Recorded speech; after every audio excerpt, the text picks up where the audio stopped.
नमस्कार साथियों, मेरा नाम है नंदलाल साहू। कंपटीशन में आपका स्वागत है। अभी जैसे कि आने वाले जो नेक्स्ट मंथ है उसमें सब इंस्पेक्टर के प्री का एग्ज़ाम है, जिसके लिए हमारे कंपटीशन विंग के द्वारा अभ्यास बैच की शुरुआत की गई है, जिसके अंतर्गत हम लोग कुल 50 अलग अलग वीडियो लाएंगे, जिसमें सारे जो सब्जेक्ट होते हैं, ठीक है, प्री के जितने सारे सब्जेक्ट हैं उसको हम लोग एमसीक्यू की फॉर्म में हम रिवाइज कराने की कोशिश करेंगे। ठीक है, तो सबसे पहले मैं आपको हिंदी के ऐसे 4 अलग अलग वीडियो देखने को मिलेंगे। आपको शुरू में हम देखेंगे कि टॉप 25 एमसीक्यू क्वेश्चन को लेके। ठीक है, आगे देखते हैं। सबसे पहला जो क्वेश्चन है हमारा, स्वागत में उपसर्ग कौन सा है। ठीक है, तो हम सबसे पहले देखेंगे कि स्वागत में कौन सा उपसर्ग है। उपसर्ग मतलब होता है जो शब्द के जो पहले आता है उसे क्या कहते हैं, हम उपसर्ग कहते हैं। और जो बाद में होता है, ठीक है, जो बाद में आता है उसे हम बोलते हैं प्रत्यय बोलते हैं। तो उसमें क्या होता है कि जो मूल शब्द होता है, मूल शब्द उससे पहले जो भी शब्द आता है उसे हम बोलते हैं उपसर्ग। यहाँ पे हम देखते हैं स्वागत को हम क्या करेंगे, 2 भागों में तोड़ेंगे। तो ये बनता है सुधन आगत से। क्या बनता है? सुधन आगत। तो यहाँ पे सबसे पहला जो उपसर्ग देखने को मिलेगा वो होगा ऑप्शन नंबर बी। ठीक है, सु ये हमें ध्यान देना है। तो हमें उपसर्ग और प्रत्यय हर हिंदी के जो बहुत महत्वपूर्ण टॉपिक होते हैं उससे हमें देखना है कि यहाँ पे हम उपसर्ग कैसे पहचान करते हैं। ठीक है, उपसर्ग के बाद प्रत्यय और कोई भी शब्द में कितने प्रकार के उपसर्ग हो सकते हैं, हम ये देखने को मिलता है क्वेश्चन में। दूसरा हमारा जो क्वेश्चन होगा, जंगल की आग के लिए एक शब्द है।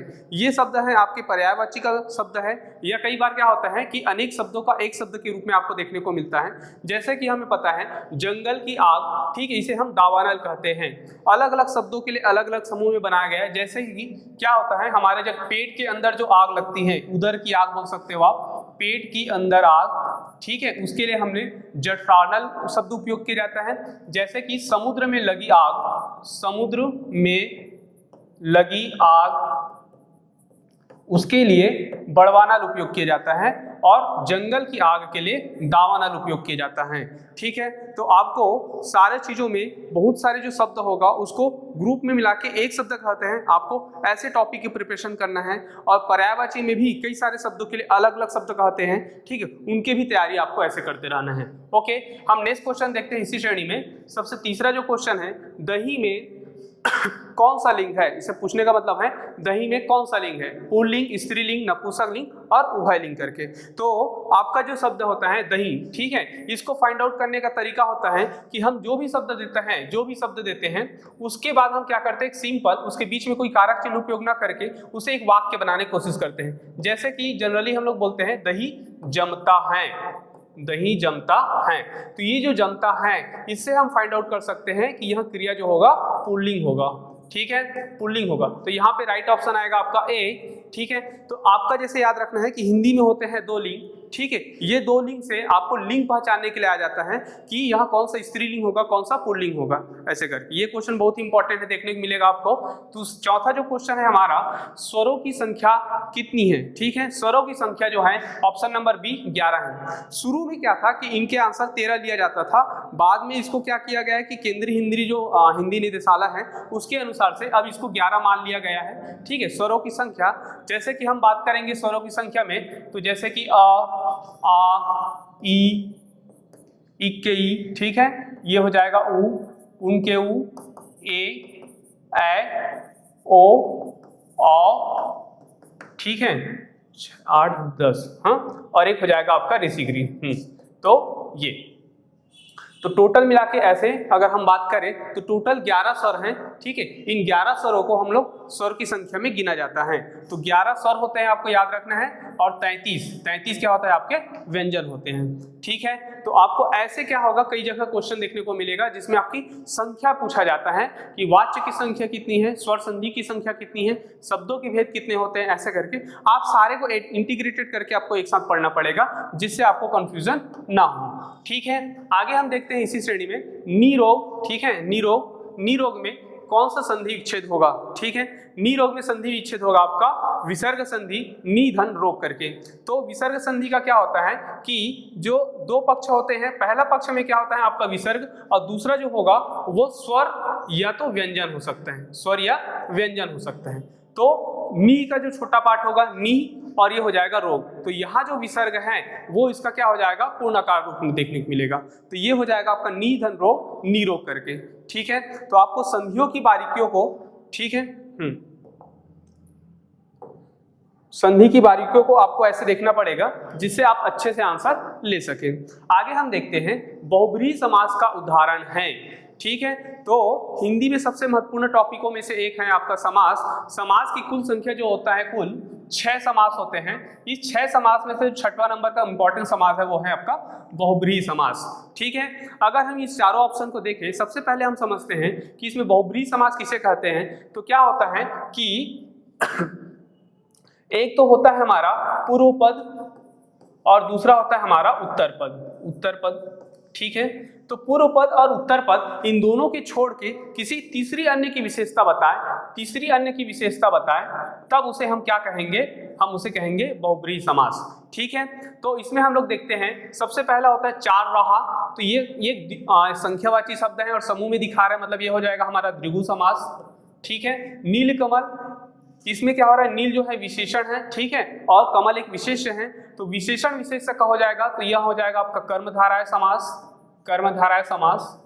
यथाशक्ति में क्या हो रहा है कि पहला शब्द जो अवयव है अर्थात यहाँ अव्ययी भाव समास हो जाएगा, अव्ययी भाव समास। और चौथा पीताम्बर, पीताम्बर में पीला है अंबर जिसका, अर्थात विष्णु, विष्णु को हम लोग पीताम्बर कहते हैं, मतलब किसी तीसरे आदमी की विशेषता की बात कर रही है। इस प्रकार यहाँ पे बहुब्रीहि समास होगा। क्या होगा, बहुब्रीहि समास होगा। तो आपको ऐसे समास की बारीकियों को कंटिन्यू ध्यान में रखते हुए आंसर लेना है। कई बार बहुत ज्यादा क्वेश्चन घुमा देता है कि कर्मधारय समास होगा या बहुब्रीहि समास, ठीक है। तो ये टाइप का आपको क्वेश्चन देखने को मिल सकता है। आगे हम देखते हैं अक्षर का अर्थ कौन सा नहीं है, अक्षर का अर्थ कौन सा नहीं है। तो अगर हम बात करें अक्षर का अर्थ, तो अक्षर के अर्थ में हम लोग देखेंगे कि क्या होता है कि इसमें जो सारे शब्द जो हो गए, जैसे कि यह शब्द जो समूह से क्वेश्चन आया हुआ है कि एक ही शब्द के बहुत अलग अलग अर्थ होते हैं, ठीक है। तो यहाँ पे जो अक्षर का शब्द होता है, अक्षर का मतलब होता है ईश्वर, अक्षर का मतलब होता है आत्मा, ठीक है। अक्षर का वर्ण होता है और इसका मतलब होता है अविनाशी होता है, ठीक है, आपका वंश नहीं होता है। तो आपको ध्यान देना है कि ऐसे एक शब्द जिसके बहुत सारे अर्थ होते हैं उसमें से आपको पहचानने के लिए दे सकता है क्वेश्चन पे, ठीक है। आगे हम देखते हैं क्वेश्चन नंबर 8। भारत में लिपियों का जो विकास क्रम है, भारत में जो लिपियों का विकास क्रम है वह किस प्रकार रहा। तो हमारे भारत में हम बात करते हैं कि भाषाओं का विकास भी अलग अलग क्रम में हुआ और लिपियों का विकास भी क्रम हुआ। तो जैसे कि हम देखते हैं कि यहाँ पे 4 ऑप्शन दिया गया है। हमें सबसे पहले पता है कि आदिम जाति जो था उन्होंने पत्थरों पे चित्र बनाना शुरुआत किए थे और वही पिक्टो शैली से क्या हुआ था, लिपियों का विकास क्रम हुआ था।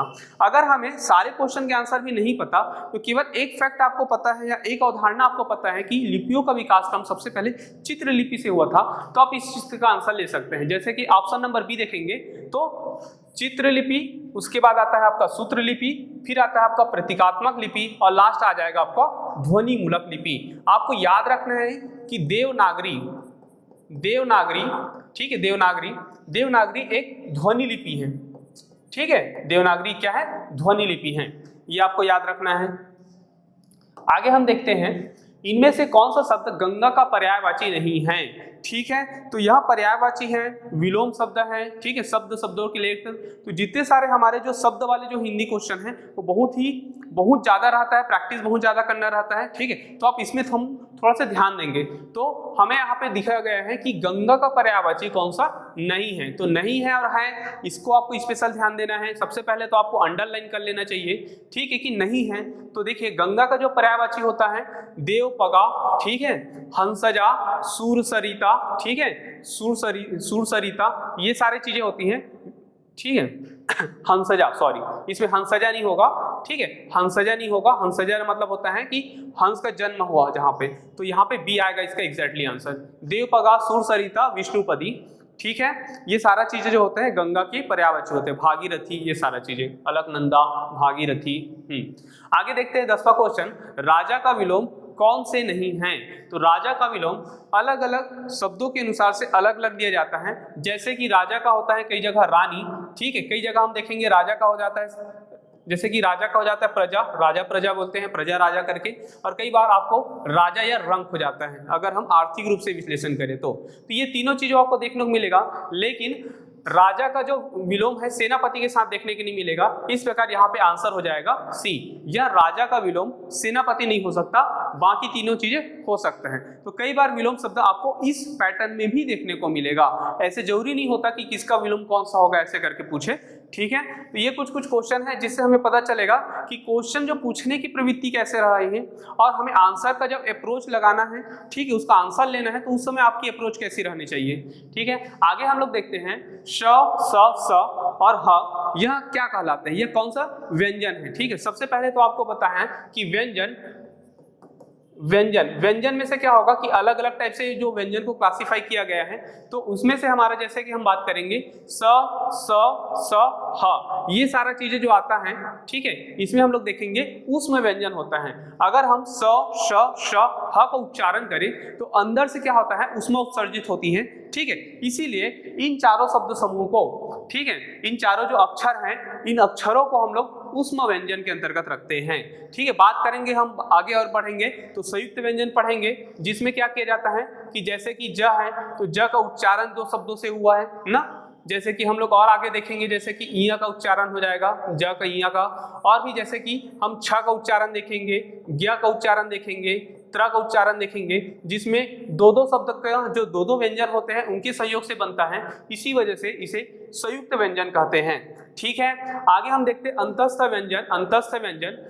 व्यंजन जिसे अर्ध स्वर भी कहा जाता है, अर्ध स्वर भी कहा जाता है। इसमें जो एग्जाम्पल आता है आपका य, र, ल और व, ठीक है। मतलब ये क्या होगा, आपका जो तीन चीजें मेन होता है, एक को होता है जिह्वा, ठीक है, एक होगा मूर्धा, एक होगा आपका तालु। मतलब ये चारों की चारों चीजें जो होती हैं, ठीक है, मतलब इसमें क्या होता है कि जब अंतस्थ व्यंजन करेंगे तो इसमें पूरा पूरा ना होके पूरा अर्ध उच्चारण होता है, इसी वजह से इसे अंतस्थ व्यंजन कहा जाता है, ठीक है। आगे हम देखेंगे शब्दों के कितने प्रकार के होते हैं, शब्द के जो भेद होते हैं वो कितने प्रकार से होते हैं, ठीक है। अगर हम बात करें शब्दों की जो टोटल होते हैं वो 5 भेद होते हैं, 5 भेद से आप क्या कर सकते हो, अलग अलग क्लासीफाई कर सकते हो, ठीक है। तो यहाँ भेद मतलब होता है कि इसको क्लासीफाई कितने प्रकार से किया जा सकता है, जैसे कि रूपांतरण के आधार पे होगा, ठीक है, और भी हमें देखने को मिलेगा व्युत्पत्ति के आधार पे होगा, उद्गम के आधार पे होगा, ठीक है। जैसे कि एक शब्द होता है सार्थक, या मतलब अर्थ के आधार पे बोल सकते हो आप, ठीक है।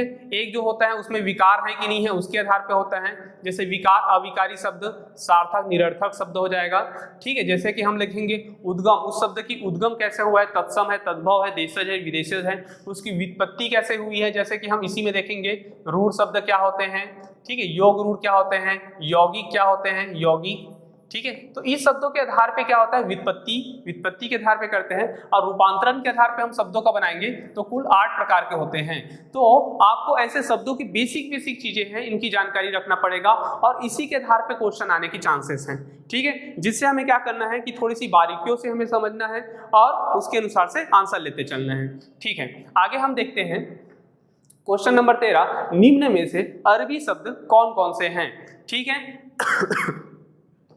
यह है शब्द, इस शब्दों में क्या हुआ है कि हमारे जो विदेशा शब्द हैं, विदेशा शब्दों से खासतौर पे अरबी से, पुर्तगाली से और फारसी से, ठीक है, बहुत ज्यादा क्वेश्चन आने के चांसेस रहते हैं, और विद्यार्थीगण इसमें बहुत कंफ्यूज रहते हैं कि इन शब्दों को हम पकड़ कैसे बनाएं, कैसे शब्दों को पढ़ें, जिसमें हम क्या करते हैं अलग अलग अपनी अवधारणा लेके एक आर्टिफिशियल स्टोरी जोड़ के हम याद करने की कोशिश करते हैं। अगर हम बात करें अरबी शब्द कौन सा है, तो यहाँ पे आपका आंसर होगा तकिया, ठीक है। तकिया क्या है, एक अरबी शब्द है, ठीक है। जैसे कि पपीता हम लोग देखेंगे, फटाका देखेंगे, फटाका एक तुर्की शब्द है, ठीक है, फटाका एक तुर्की शब्द है। जैसे पपीता की बात करेंगे तो एक पुर्तगाली शब्द है, और जैसे गुलाब की बात करते हैं तो ये फारसी शब्द है, ठीक है। तो हमें क्या करना है कि कुछ कुछ कोडिंग बनाना पड़ेगा और उस कोडिंग में उस शब्दों को जानना पड़ेगा, ठीक है, जिसके आधार पे आप आंसर ले सकते हो, क्योंकि यहाँ से बहुत ज्यादा क्वेश्चन परमानेंट है। जैसे आलपीन को कई बार पूछ चुका है, ठीक, और भी बहुत सारा है कि तंबाकू को पूछ चुका है। तो ये सारी चीजें आपको विदेशा शब्द को ध्यान देना पड़ेगा,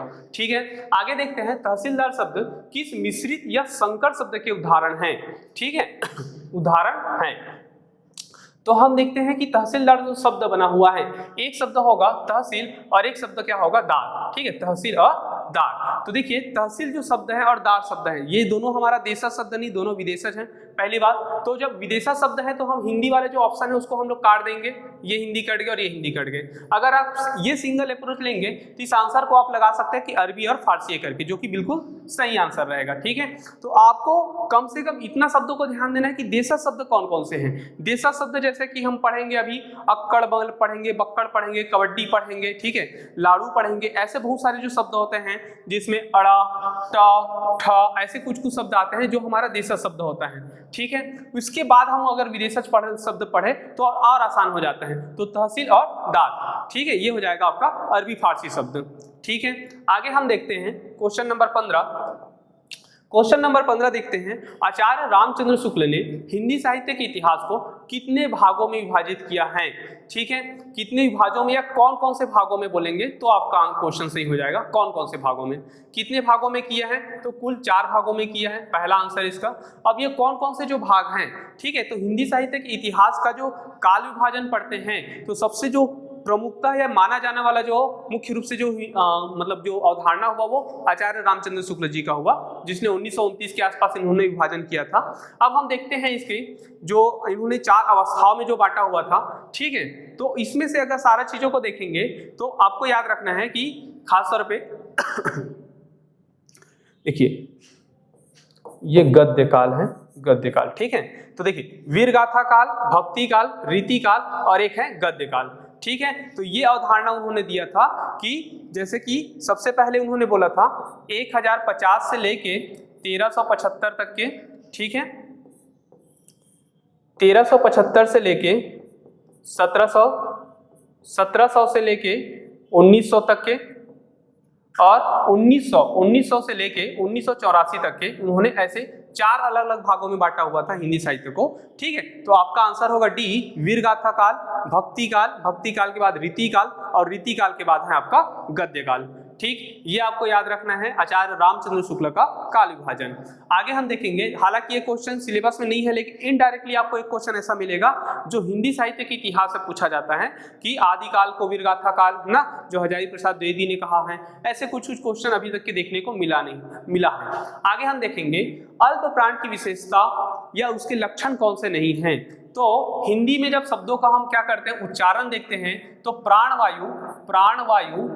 प्राणवायु मतलब बोलने में जितना समय लगता है उसके आधार पर बात करें तो यह 2 प्रकार का होता है। एक को बोलते हैं अल्पकाल, अल्प प्राण, और एक को बोलते हैं हम लोग महाप्राण, ठीक है। अल्प प्राण और महाप्राण।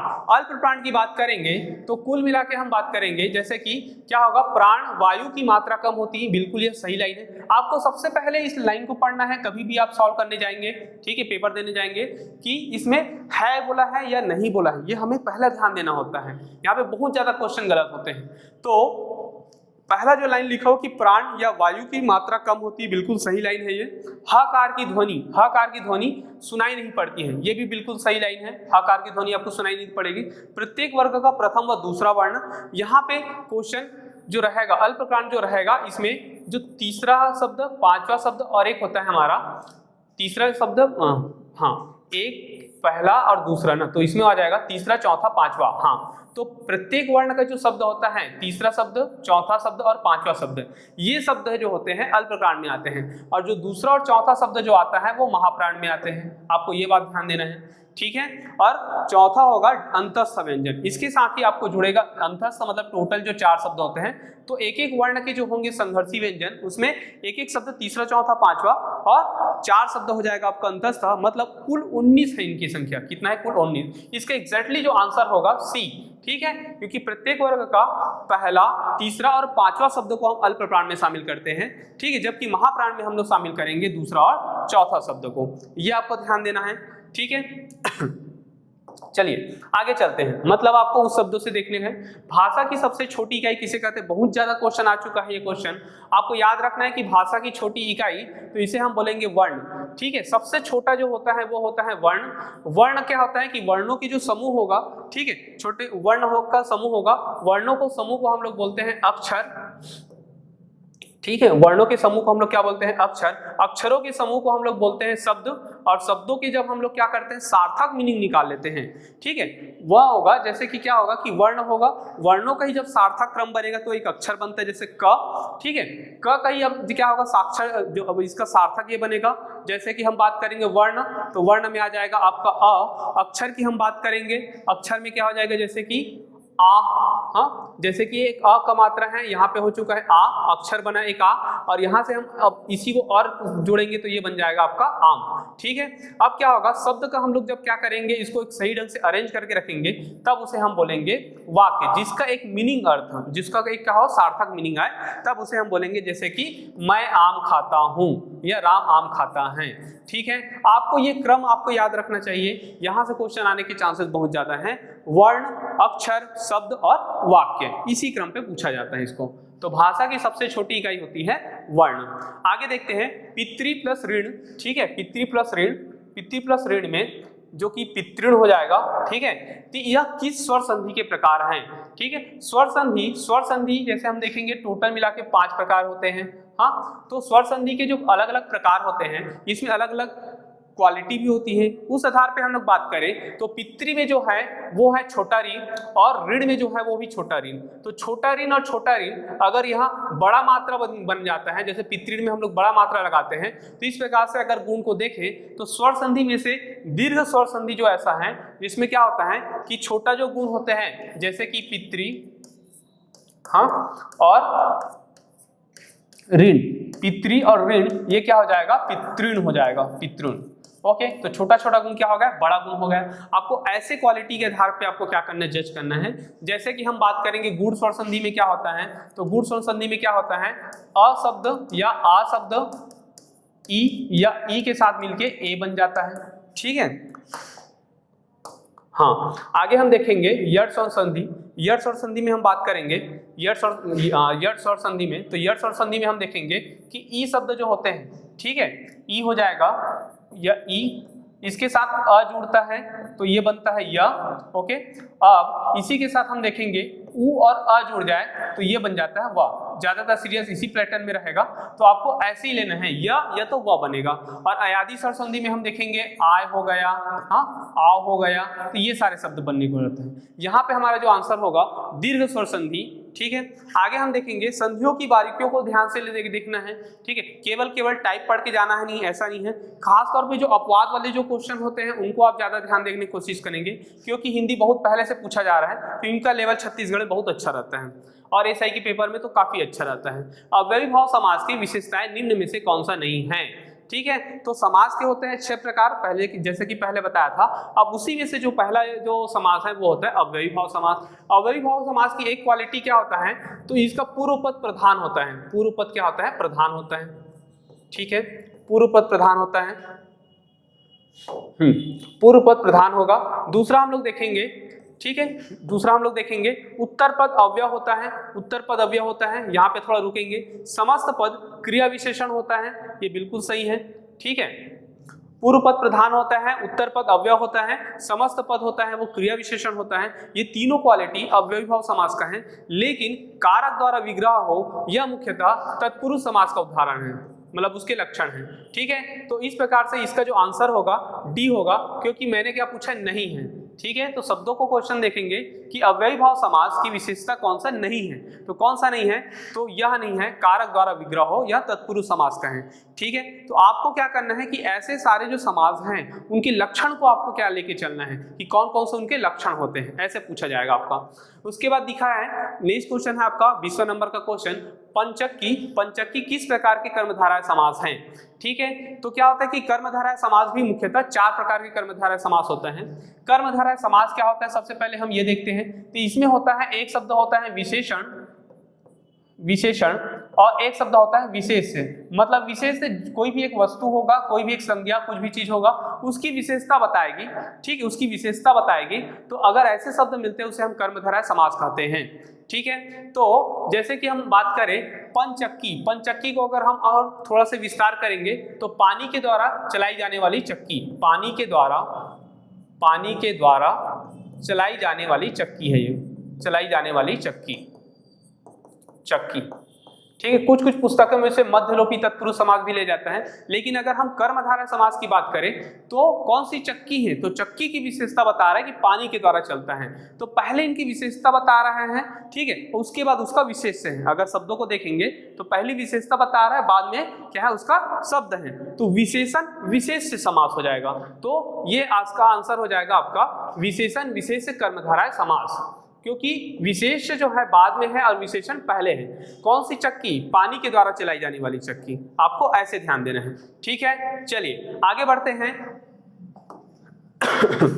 तद्धित प्रत्यय किसे कहते हैं, तद्धित प्रत्यय, प्रत्यय मुख्यतः दो प्रकार के होते हैं, एक को बोलते हैं कृत प्रत्यय और एक को बोलते हैं हम लोग तद्धित प्रत्यय। अगर कोई भी प्रत्यय, तो सबसे पहले प्रत्यय क्या होता है, तो कोई भी जो क्या होता है कि शब्दांश होंगे, शब्द होंगे, उस शब्द के अंत में, मूल शब्द के जो अंत में लगता है उसे हम बोलते हैं प्रत्यय। अब प्रत्यय जो होगा वो दो टाइप का होगा, कृत प्रत्यय और तद्धित प्रत्यय। अगर वहां क्रिया के रूप में लगे, ठीक है, क्रियात्मक तब प्रत्यय लगता है तब उसे हम बोलते हैं कृत प्रत्यय, या क्रिया के छोड़ अन्य, जस्ट लाइक संज्ञा, सर्वनाम, अवयव, ठीक है, क्रिया विशेषण हो गए, ऐसे शब्दों को लगता है तब उसे हम तद्धित प्रत्यय कहते हैं, ठीक है। तो इसमें पूछा है तद्धित प्रत्यय किसे कहते हैं, तो इसका ए ऑप्शन है संज्ञा, सर्वनाम, विशेषण और अवयव से जुड़े हुए जो शब्द होते हैं उसे हम बोलते हैं तद्धित प्रत्यय, ठीक है। तो ये आपको ध्यान देना है कि प्रत्यय कितने प्रकार के होते हैं, कौन सा प्रत्यय किसमें आएगा, ये भी आपको ध्यान देना पड़ेगा। जैसे बतियाना कौन सा प्रत्यय है बोलेगा तो वह कृत प्रत्यय है, क्योंकि बताने की क्रिया के द्वारा होता है, ठीक है। चलिए आगे हम देखते हैं कौन सा शब्द अरबी उपसर्ग नहीं है, ठीक है। अरबी उपसर्ग, तो उपसर्ग क्या है कि अलग अलग विदेशज शब्द से भी आया हुआ है, ठीक है। तो कुछ कुछ हमें उपसर्ग ऐसे देखने को मिलेगा, जैसे कि इसमें अरबी उपसर्ग कौन सा नहीं है, तो अल, गैर, ला, ये सारे जो शब्द होते हैं ये सब अरबी के एग्जाम्पल हैं। जबकि नाकामयाब, हाँ नाकामयाब, अगर इस शब्दों को हम लोग बनाएं तो ये होता है आपका फारसी का, ठीक है, फारसी उपसर्ग है। तो इसका आंसर होगा आपका सी,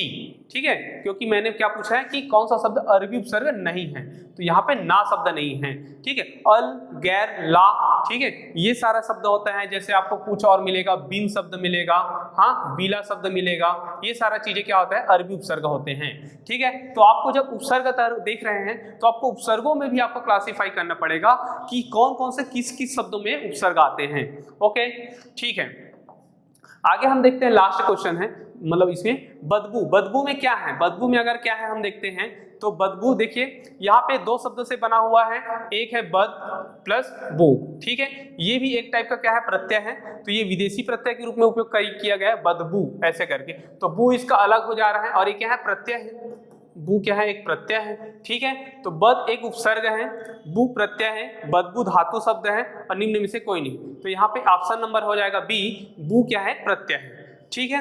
तो ये हो गया हमारा 23वां नंबर का क्वेश्चन। 24वां में आते हैं, निम्नलिखित शब्दों में से कौन सा वैकल्पिक द्वंद्व समास है, ठीक है। समास को आपको थोड़ा सा डिटेल में पढ़ना पड़ेगा, क्योंकि एसआई का पेपर प्री में तो कम दिया हुआ है 10 नंबर का, लेकिन हम मेंस में जाते हैं तो पूरा एक पेपर में 125 नंबर का क्वेश्चन देखने को मिलेगा। तो आपको गहराई के साथ इस सब्जेक्ट का अध्ययन करना पड़ेगा। कि जैसे कि हम देखते हैं कि द्वंद्व समास जो होता है उसे वो बोलते हैं, जैसे कि इसका क्या होता है कि पूर्व पद और एक होता है हमारा उत्तर पद, ये दोनों प्रधान होगा तब हम बोलेंगे उसे द्वंद्व समास, ठीक है। अब ये द्वंद्व समास जो होगा वह भी मुख्यतः 3 प्रकार से होता है।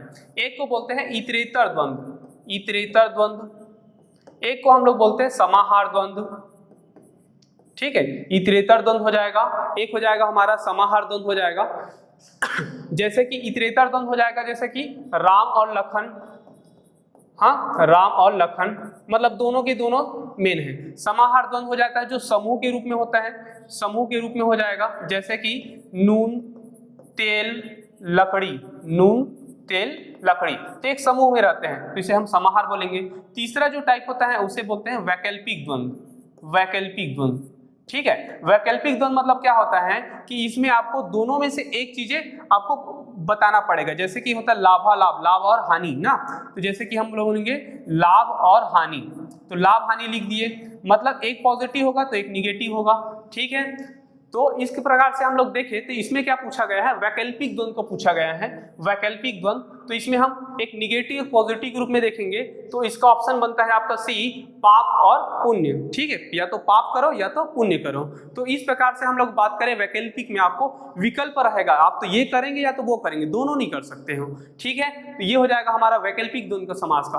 कोई भी समास अगर अलग अलग भागों में क्लासीफाई हुआ है, जैसे कि बहुब्रीहि समास है, प्रादि बहुब्रीहि समास में अलग अलग में क्लासीफाई है, तत्पुरुष समाज में ना हम देखेंगे कि मध्यलोपी तत्पुरुष समाज मिलेगा आपको, एक नकारात्मक नन्य तत्पुरुष समाज मिलेगा, नकारात्मक तत्पुरुष समाज मिलेगा। तो कोई भी समाज जब अलग अलग क्लासीफाई है तो आपको वहां तक के लेके पढ़ना पड़ेगा, ठीक है। आगे हम देखते हैं, लास्ट है सुषमा का सही संधि विच्छेद क्या होगा, ठीक है, सुषमा का सही संधि विच्छेद क्या होगा। तो देखिए यहाँ पे हम बात करते हैं कि यह एक्चुअली क्या है, एक व्यंजन संधि है, व्यंजन संधि है। अब इस व्यंजन संधि में हम लोग बात करें तो देखिए ये है सु श म, ठीक है। तो यहाँ पे क्या है कि अगर हम देखें सु होगा, ठीक है, और ये होगा स और ये म करके, अगर स के बाद आ को छोड़ के कोई दूसरा शब्द आता है, स के बाद अगर ये स के पहले ना, तो ये स के पहले आ के छोड़ कोई दूसरा शब्द आता है, तो दूसरा शब्द क्या आया हुआ है, उ आया हुआ है। तब उस केस में क्या होता है, ये जो स का पोजीशन है वो षटकोण के सामने कन्वर्ट हो जाता है, ओके। देखिए स का जो शब्द उससे पहले आ से भिन्न कोई दूसरा शब्द आए, तब यहाँ स का पोजीशन चेंज होके सु सा बन जाता है, षटकोण के सा बन जाता है। तो इस प्रकार से हम बात करें तो इसमें जो आंसर आएगा आपका, ये होगा आपका ऑप्शन नंबर सी, ठीक है, सुधन समा सुषमा हो जाएगा, ओके। तो इस प्रकार से आपको क्या करना है कि हिंदी की बारीकियों को समझते हुए पढ़ना है, ठीक है, रिवाइज करते हुए चलिएगा। मेरे आगे की वीडियो भी इसी स्लाइड क्रम में आएंगे, ठीक है, कि हम अलग अलग शब्दों के कुछ कुछ जटिल शब्द, कुछ कुछ जो हमें फंसाते हैं, लगता है कि बहुत हिंदी सही पेपर है, लेकिन इसकी वजह से बहुत सारे नकारात्मक क्वेश्चन भी देखने को मिलेगा, ठीक है। तो हमें क्या करना है, सही क्वेश्चन लगाना है, okay. Wish you best of luck, ठीक है। आगे हम लोग और इसमें वीडियो लाने वाले हैं, ठीक है, धन्यवाद।